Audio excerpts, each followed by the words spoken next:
Hello everyone, welcome to Sumalatha Anvi YouTube channel. ఈ రోజు మనం ఈ వీడియోలో 5th క్లాస్లోని ఒక ఇంపార్టెంట్ టాపిక్ అనేది నేర్చుకుంటున్నాం. జంతువులు మరియు మన జీవనాధారం అనే టాపిక్ గురించి నేర్చుకుంటున్నాం ఫ్రెండ్స్. ఈ టాపిక్ అనేది మనకు టెట్ మరియు డిఎస్సిలో చాలా యూస్ఫుల్ అవుతుంది. అలాగే నా వీడియోస్ కనుక మీకు నచ్చినట్లయితే లైక్ చేయండి, షేర్ చేయండి. ఇలాంటి మరిన్ని వీడియోస్ కోసం మన ఛానల్ని సబ్స్క్రైబ్ చేసుకోండి. ఓకే ఫ్రెండ్స్, టాపిక్లోకి వెళ్ళినట్లయితే జంతువులు మరియు మన జీవనాధారాలు. మన పూర్వీకులు అనేవారు ఎక్కువగా అడవులలోనే నివసించేవారు. ఆది మానవులు అనేవారు అడవులలో నివసించేవారు. వారు జంతువులు, దుంపలు వారి యొక్క ప్రధాన ఆహారంగా ఉండేవి. తర్వాత తరాలు వాళ్ళు ఏం చేశారు అంటే పంటలు పండించుకోవడంతో పాటు అనేక పనులు అనేది చేయడం ప్రారంభించారు. ఈ క్రమంగా ఆది మానవుల నుంచి మానవులు అనేవాళ్ళు తయారయ్యారు. అదేవిధంగా ఈ క్రమంలోనే వారి ఆహారం, రక్షణ, రవాణా కోసం కొన్ని జంతువులను కూడా మచ్చిక చేసుకునేవారు. వాటి సంతానమే ఇప్పుడు మనతో నివసించే జంతువులు. అయితే ఈ జంతువుల నాటి నుండి నేటి వరకు మానవులకు తమ అవసరాల కోసం ఉపయోగించుకుంటున్నాం. ఉదాహరణకు చూసుకున్నట్లయితే ఆవు, గేదెల పాలను ఆహారంగా ఉపయోగిస్తున్నాం. అలాగే ఎడ్లు, దున్నపోతులను వ్యవసాయంలో ఉపయోగిస్తాం. ఇంకా ఇతర జంతువులను కూడా మనం మన అవసరాల కోసం ఉపయోగిస్తుంటే ఉంటున్నాం. అలాగే ఒంటెలు అనేవి ఎక్కువగా రాజస్థాన్ లో ఉంటాయి. ఈ రాజస్థాన్ అనేది ఒక ఎడారి ప్రాంతం. ఎడారి ఇసుకలో నడవడం అనేది చాలా కష్టం. కాబట్టి అక్కడి వారు ఒంటెపై ప్రయాణం చేస్తారు. అలాగే రాజస్థాన్ లోని కొందరు జీవనోపాధి కోసం ఇతర ప్రాంతాలకు ఒంటెలను తీసుకువచ్చి పిల్లలను ఎక్కించి తిప్పుతుంటారు. ఇలా విహరించిన పిల్లల నుండి తీసుకున్న డబ్బులతో వారి యొక్క జీవన విధానం అనేది గడుపుతారు. అంటే కొంతమంది జంతువులపై ఆధారపడి వారి యొక్క జీవనంను గడుపుతున్నారు. అలా బర్రెని చూసుకున్నట్లయితే పాలు పితికి పాలు అమ్మడం ద్వారా వారి యొక్క జీవనం అనేది గడుస్తుంది. అలాగే గాడిద చూసుకున్నట్లయితే గాడిద పాలు అమ్మడం ద్వారా వారి యొక్క జీవన విధానం అనేది గడుస్తుంది. ఈ విధంగా జంతువులు అనేవి మనకు వివిధ రకాలుగా ఉపయోగపడుతున్నాయి. అదేవిధంగా జంతువులు అనేవి మనకే కాకుండా కొన్ని చిన్న ప్రాణులు అనేవి రైతులకు కూడా ఎంతో ఉపయోగం చేస్తాయి. వాటి గురించి మనం ఇప్పుడు నేర్చుకుందాం. రైతులకు ఉపయోగం పడే జంతువులు ఏంటివో మనం నేర్చుకుందాం. వాటిని మనం రైతు మిత్రులు అని అంటాము. ఫస్ట్ వచ్చేసి రైతు మిత్రులలో వానపాము. వ్యవసాయ భూమిలోని వ్యర్థ పదార్థాలను తింటుంది.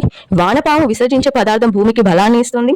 వానపాము వల్ల నెల్ల గుల్లబారి మొక్క వేర్లకు బాగా లభిస్తుంది. అందువల్ల మొక్క ఏపుగా పెరిగి పంట దిగుబడి పెరుగుతుంది. కానీ పురుగు మందులు వాడడం వల్ల వానపాములు అనేవి చనిపోతాయి. ఈ వానపామును కూడా మనం రైతులకు మిత్రులు అని అంటాం. అయితే ఈ వానపాము అనేది రైతుకు ఏ విధంగా ఉపయోగపడుతుంది అంటే వ్యవసాయ భూమిలోని వ్యర్థ పదార్థాలు ఉంటాయి కదా, వాటిని ఈ వానపాము అనేది తినేస్తుంది. అలాగే వానపాము విసర్జించిన పదార్థం అనేది భూమికి బలాన్ని ఇస్తుంది. వానపాము వల్ల నేల అనేది గుల్లబారి మొక్క వేర్లకు బాగా గాలి లభిస్తుంది. వానపాము అనేది నేలను గుల్లబారిగా చేయడం వల్ల మొక్క యొక్క వేర్లకు గాలి అంది ఆ మొక్క అనేది వేపుగా పెరిగి పంట దిగుబడి అనేది పెరుగుతుంది. కానీ రైతులు అనేవారు ఈ యొక్క పురుగు మందులను చల్లడం వల్ల ఆ వానపాములు అనేవి చనిపోతున్నాయి. సాలెపురుగు ఉదర భాగంలో ఉండే గ్రంథుల నుండి దారాన్ని స్రవించి గూడు అల్లుతుంది. పంటలకు హాని చేసే పురుగులు, దోమలు ఈ గూటిలో చిక్కుకుంటాయి. సాలెపురుగు వాటిని తింటుంది. ఈ విధంగా పంటలను చీడ పురుగుల నుండి కాపాడుతుంది. పురుగు మందు చల్లడం వల్ల ఇవి చనిపోతాయి. సాలెపురుగు అంటే మనం చూసే ఉంటాం కదా, స్పైడర్ అంటాం కదా, అది ఫ్రెండ్స్. ఆ స్పైడర్ అనేది ఏం చేస్తుంది అంటే దాని యొక్క ఉదర భాగంలో ఉండే గ్రంథుల నుండి దారాన్ని స్రవించి గూడును అల్లుతుంది. పంటలకు హాని చేసే పురుగులు కానీ ఏమైనా క్రిములు కానీ ఆ గూడులో చిక్కుకొని పోయినప్పుడు ఆ చిక్కుకొని ఉన్న పురుగులను ఈ సాలెపురుగు అనేది తింటుంది. ఈ విధంగా పంటలను పురుగుల నుంచి సాలెపురుగు అనేది రక్షిస్తుంది. పురుగు మందులు చల్లడం వల్ల ఇవి చనిపోతాయి. ఫ్రెండ్స్, చీమలు ఏ విధంగా ఉపయోగపడతాయో నేర్చుకుందాం. పంట పొలాల్లో మరియు మొక్కలపై తిరుగుతుంటాయి. మొక్కలపై ఉన్న చిన్న పురుగులను, వాటి గుడ్లను తింటుంది. ఈ విధంగా రైతులు క్రిమి సంహారక మందులు చల్లే అవసరం లేకుండా చీమలు తమ వంతు సహాయం చేస్తాయి.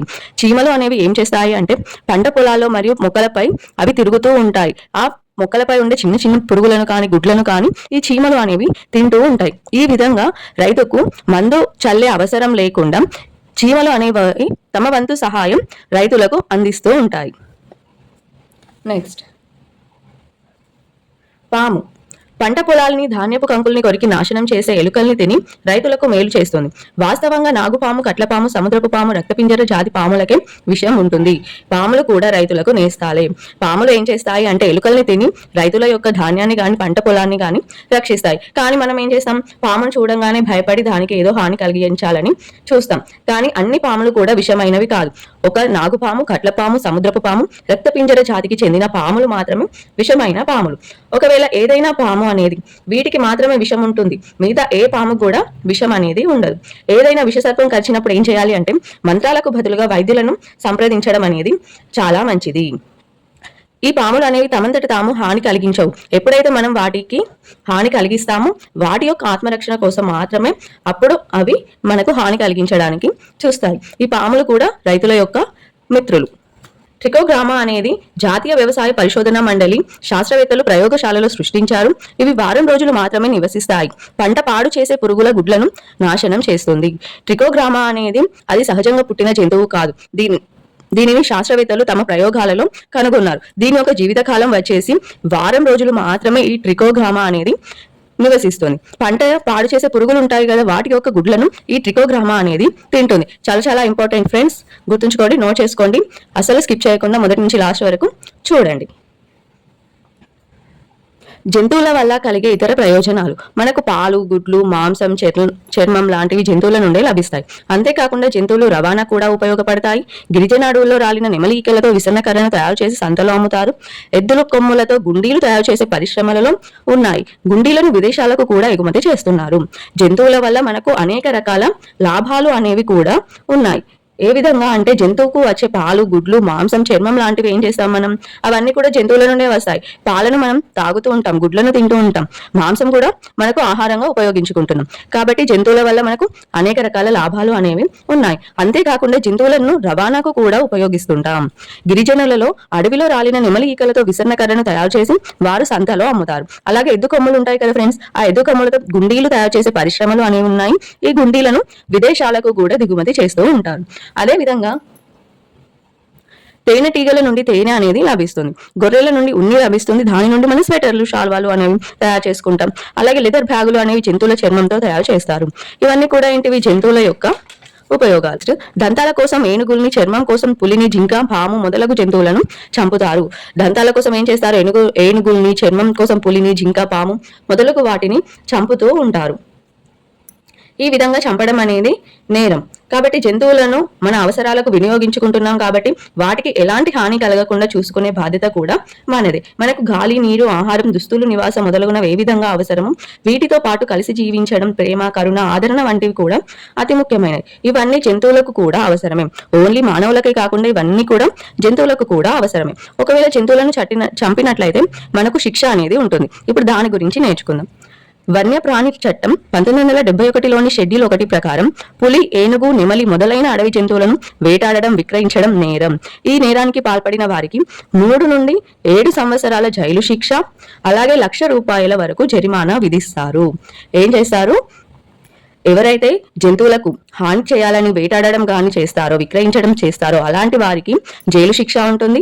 అలాగే 3 నుండి 7 సంవత్సరాల వరకు జైలు శిక్ష ఉంటుంది. అలాగే ₹1,00,000 జరిమానా అనేది చెల్లించాల్సి ఉంటుంది. ఈ చట్టం అనేది 1971లో షెడ్యూల్ 1 ప్రకారం అమలులోకి వచ్చింది. తగ్గుతున్న జనాభా. భూమిపై అసలు మనిషి అనేవాడు లేని కాలంలో సగటున ఏడాదికి ఒక జీవజాతి మాత్రమే నశిస్తుండేదట.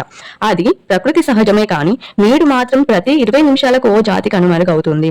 ఇంతకు ముందు కాలంలో భూమి మీద మనిషి అనేవాడు ఎక్కువగా లేని కాలంలో ఏడాదికి ఒక జాతి నశిస్తే ఇప్పుడు ప్రస్తుత కాలం వచ్చేసి 20 నిమిషాలకు ఒక జాతి అనేది కనుమరుగవుతున్నది. పులి మన జాతీయ జంతువు. పులి అనేది ఏంటిది, మన జాతీయ జంతువు. భారత్ తో పాటు బంగ్లాదేశ్ లో ఎక్కువగా కనిపించే పులి రాయల్ బెంగాల్ టైగర్. భారతదేశం ఈ పులి అనేది ఎక్కడ కనిపిస్తుంది, భారత్ తో పాటు బంగ్లాదేశ్ లో ఎక్కువగా కనిపిస్తుంది. దీనిని బెంగాల్ టైగర్ అని అంటారు.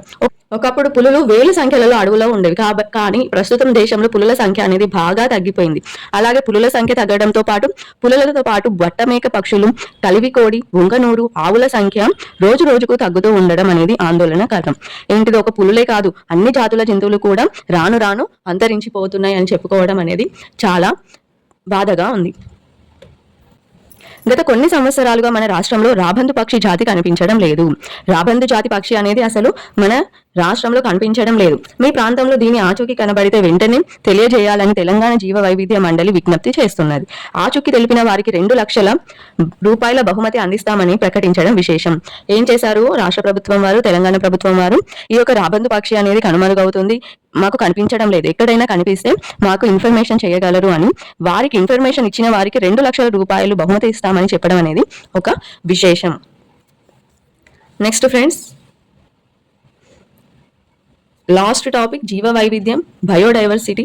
భూమిపై ప్రకృతి వనరులను అనుభవించే హక్కు అన్ని జీవులకు సమానంగా ఉంటుంది. అంటే ఏంటిది, ఓన్లీ మానవులకే ఎక్కువగా ఉంటుంది అనుకోవద్దు. ప్రతి జీవి, భూమిపై జీవించే ప్రతి జీవికి కూడా సమానమైన హక్కు అనేది ఉంటుంది. పురుగుల మందులు, ఫ్యాక్టరీల నుండి వెలువడే రసాయన వ్యర్థాలు నీటిలో, నదుల్లో కలవడం వల్ల చాలా నీటి జీవులు నశిస్తున్నాయి. పురుగుల మందులు అలాగే ఫ్యాక్టరీల నుండి వెలువడే వ్యర్థాలు, వాటర్ ఉంటుంది కదా, అవన్నీ కూడా నదుల్లో కలవడం వల్ల నీటిలోని జీవులు అనేవి నశిస్తున్నాయి. మనం పారేసిన ప్లాస్టిక్ సంచులు తిని పశువులు చనిపోతున్నాయి. ఈ కాలుష్యానికి అంతటికి కారణం కేవలం మానవుడు మాత్రమే. ఈ జీవ వైవిధ్యానికి మొదటిగా కారణం ఎవరు అంటే మానవుడు మాత్రమే. ఎందుకంటే తన అవసరాల కోసం తాను ఉపయోగించుకునే ప్రతి పదార్థాన్ని కూడా తన అవసరాల కోసం తాను వినియోగించుకునే దానిలో మానవుడు జాగ్రత్తగా లేకపోవడం వల్ల పర్యావరణం దెబ్బతింటుంది. అలాగే మానవులు ఏం చేస్తారు, వాహనాలు నడపడం ద్వారా గాలి కాలుష్యం అనేది జరగడం ద్వారా ఆకాశంలో పక్షుల సంఖ్య కూడా మనకు తగ్గిపోతుంది. కాబట్టి ఈ జీవ వైవిధ్యానికి కారణం మెయిన్ వచ్చేసి మానవులే.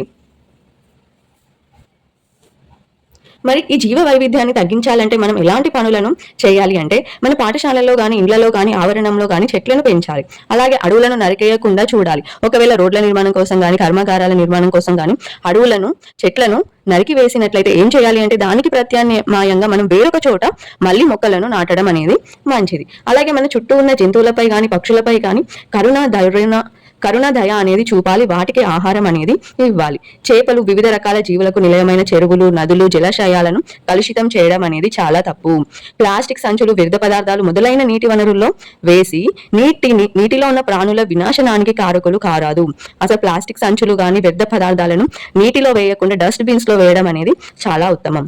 అలాగే క్రిమి సంహారక మందులు, పెట్రోల్, బొగ్గు మొదలగు ఇంధనాలను విచక్షణ రహితంగా వాడి పర్యావరణాన్ని కలుషితం చేయరాదు. ఈ విధంగా ఇలాంటి పనులను చేయడం ద్వారా మనం పర్యావరణాన్ని కాలుష్యం చేస్తున్నాం. ఇలాంటి పనులను తగ్గించడం ద్వారా మనం పర్యావరణ కాలుష్యాన్ని నివారించవచ్చు. అదే విధంగా ఇతర ప్రాణులకు, జీవనాలకు ముప్పు తెచ్చే ఇలాంటి పనులు చేయరాదు. కాబట్టి జంతువులపై, పక్షులపై దయ, కరుణ చూపమని, అలాగే వాటికి ఆహారం, నీళ్లు అందజేయమని అందరికీ తెలిసేలా ఒక పోస్టర్ తయారు చేయాలి. జంతువులపై, పక్షులపై దయా, కరుణ చూపమని, వాటికి ఆహారం, నీళ్లు అందజేయాలని అందరినీ కోరుకుంటున్నాం. కాబట్టి ఈ యొక్క కాలుష్యానికి మెయిన్ కారణం ఎవరు అంటే మనం చేసే పనులే. మనకు తెలియకుండానే మనం చేసే పనుల ద్వారా ఇతర జీవులు అనేవి ఇబ్బంది పడుతున్నాయి. కాబట్టి ఇప్పటి నుంచి మనం చేసే ప్రతి పనిని ఆలోచించి చేద్దాం. అలాగే మొక్కలను నాటుదాం. చెత్తను వివిధ రకాల్లో పాడేయకుండా డస్ట్బిన్ లో పాడేయడం అనేది ఉత్తమం. ఓకే ఫ్రెండ్స్, ఈ వీడియో కనుక మీకు నచ్చినట్లయితే లైక్ చేయండి, షేర్ చేయండి. ఇలాంటి మరిన్ని వీడియోస్ కోసం మన ఛానల్ని సబ్స్క్రైబ్ చేసుకోండి. Thank you.